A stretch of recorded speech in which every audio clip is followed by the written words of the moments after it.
Welcome back to Tipton Bros. Today, we will retell the story of Michael John Fitzmaurice, a Medal of Honor recipient who served in the latter half of the Vietnam War. Before we begin, I must disclose that I am no expert and never claim to be. Now, let's get into it. Born March 9th, 1950, in Jamestown, North Dakota, Michael John Fitzmaurice grew up in a military household. He spent much of his early life in South Dakota, living a normal childhood. And by the time high school graduation rolled around, Michael figured he'd follow suit. His father and many relatives served in the United States Army, so the choice to enlist was a natural next step.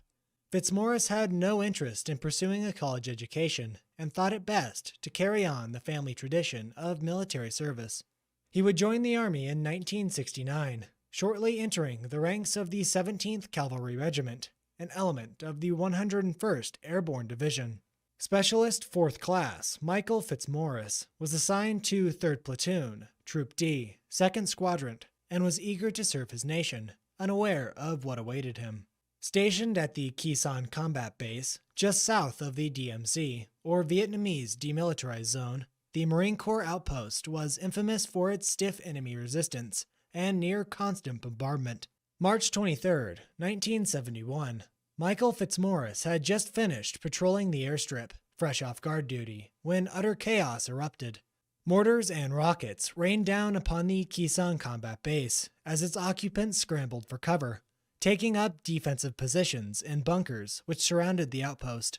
Mortar fire was soon replaced by that of small arms, as firefights and skirmishes encompassed the compound. Muzzle flash from the tree line continued to grow nearer, until Viet Cong guerrillas butted up against the outer fortifications, a stone's throw away. Fitzmaurice returned fire with 3 fellow combatants from their bunker, as a chilling call crackled through the radio set. Words no soldier ever wants to hear. Enemy in the wire. In a matter of moments, North Vietnamese sappers had swamped their position and temporarily gained the upper hand. An individual approached their location, mistakenly identified as a friendly, and 3 explosive charges clumsily dropped through the forward opening of the bunker, emitting a solid thud on the ground below. With complete disregard for his personal safety, Michael Fitzmaurice lunged forward and heaved 2 of the 3 charges out of the bunker. He turned to face the final explosive and hurled himself over the device. His flak vest clung tightly against his chest. Fitzmaurice bore the brunt of the blast, protecting his brothers in arms. Although sustaining many grievous injuries, including a partial loss of sight, Michael stumbled to his feet and reloaded his weapon. He briefly gathered himself before storming out of the bunker and engaging the enemy with reckless abandon. His vision now severely impaired, he was assisted in aiming by those around him.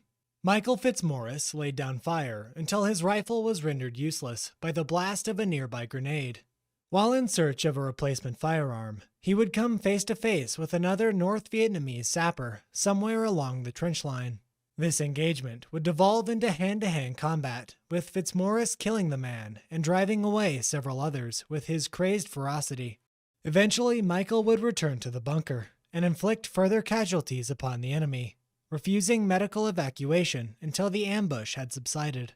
2 years later, in 1973, Fitzmaurice was awarded the Medal of Honor by President Richard Nixon, with his whole family in attendance. This was only the second time Michael had left his home state of South Dakota. He worked various odd jobs, but landed a gig with the Department of Veterans Affairs, becoming an advocate for combat veterans and a respected voice in the community. Fitzmaurice retired with the VA, and now lives happily in South Dakota. He is 72 years old. Michael's tale of heroism is well documented, and when later interviewed, he is quoted as saying, "I didn't figure I'd come out of it anyway. You just keep going till you can't." I hope you've enjoyed the story of Specialist 4th Class Michael J. Fitzmaurice. We are a small channel, so a like is greatly appreciated, and recommendations are always welcome. Again, I am no expert and never claim to be. Until next time on Tipton Bros.